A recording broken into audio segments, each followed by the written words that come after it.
भगवान गणपति के विदा होते ही अनंत चतुर्दशी के बाद से ही देश भर में पितृपक्ष प्रारंभ हो जाएंगे। 15 दिन लगातार जातक अपने पूर्वजों के निमित्त कर्मकांड, श्राद्ध कर्म आदि करेंगे। इस दौरान किसी भी तरह के मांगलिक कार्य वर्जित हो जाएंगे। लेकिन क्या आप जानते हैं कि पितरों की तृप्ति के लिए किए जाने वाले श्राद्ध कर्म या फिर पितृपक्ष की इस परंपरा की शुरुआत कैसे हुई और इसे सबसे पहले प्रारंभ किसने किया? जानते हैं आज के इस खास कार्यक्रम में। नमस्कार, मेरा नाम है ज्योति। स्वागत है आप सभी का हमारे इस खास कार्यक्रम में। दोस्तों, बहुत कम लोग ये जानते हैं कि दुनिया में सबसे पहला श्राद्ध किसने किया था और किसका हुआ था। मान्यता अनुसार महाभारत में अनुशासन पर्व के अध्याय 91 में महर्षि निमि की एक कथा मिलती है। कहते हैं कि ब्रह्मा जी से अत्रि मुनि की उत्पत्ति हुई थी और जिनसे दत्तात्रेय भगवान का जन्म हुआ और दत्तात्रेय के बाद में निमि ऋषि का जन्म हुआ। और कहते हैं कि श्राद्ध का उपदेश अत्रि मुनि ने दिया था और सबसे पहला श्राद्ध निमि ऋषि ने किया था।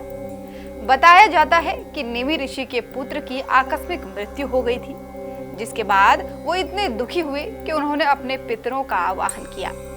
कुछ समय बाद उनके पितर उनके सामने प्रकट हुए और उन्होंने ऋषि निमि को बताया कि आपने अपने दिवंगत पुत्र की आत्मा को खिलाने और पूजा करने का जो काम किया है वो पितृ यज्ञ के समान है।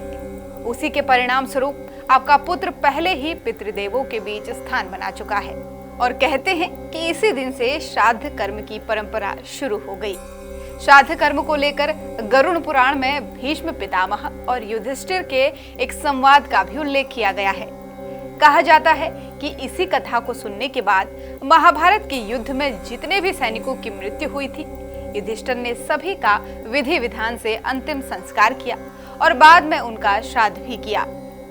त्रेता युग में भगवान राम ने भी अपने पिता राजा दशरथ का श्राद्ध कर्म किया। श्राद्ध कर्म की क्रिया आदिकाल से चली आ रही है और कहते हैं कि निमि ऋषि पहले थे जिन्होंने अपने पितरों के निमित्त पिंडदान किया और उसके बाद ही अन्य ऋषि भी श्राद्ध कर्म करने लगे और अपने पितरों को भोग लगाने लगे, जिससे श्राद्ध की परंपरा बढ़ती गई, जिससे देवता और पितृ संतुष्ट होने लगे।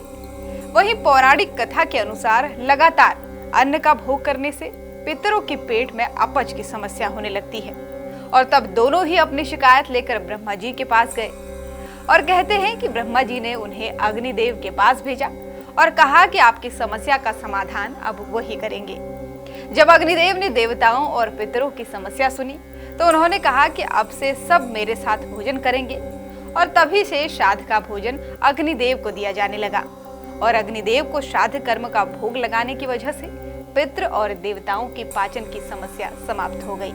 मित्रों, पितृपक्ष में सबसे पहले निमित्त पिंडदान करना चाहिए, जिसमें सबसे पहले पिता को, फिर दादा को, फिर परदादा को।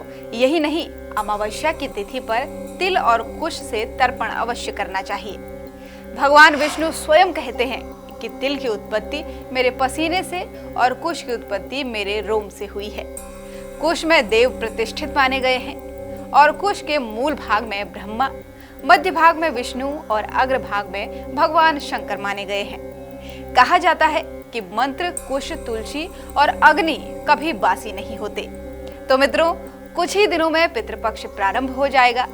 ऐसे में पितरों का आवाहन करें और उनका आशीर्वाद लें। वो पितृलोक से आपके पास आपको देखने आते हैं। ऐसे में कोई भी ऐसा काम न करें जिनसे उन्हें कष्ट मिले। विधि विधान से अपने पितरों का श्राद्ध कर्म करें ताकि आपको उनका आशीर्वाद मिल सके।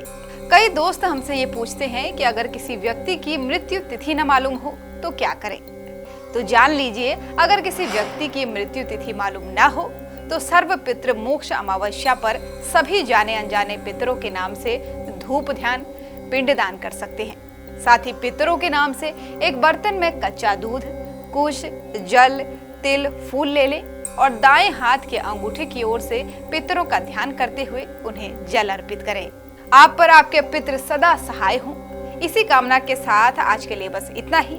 आपको आज का वीडियो कैसा लगा कमेंट करके हमें अवश्य बताएं। वीडियो पसंद आया हो तो इसे जितना हो सके उतना शेयर कीजिए।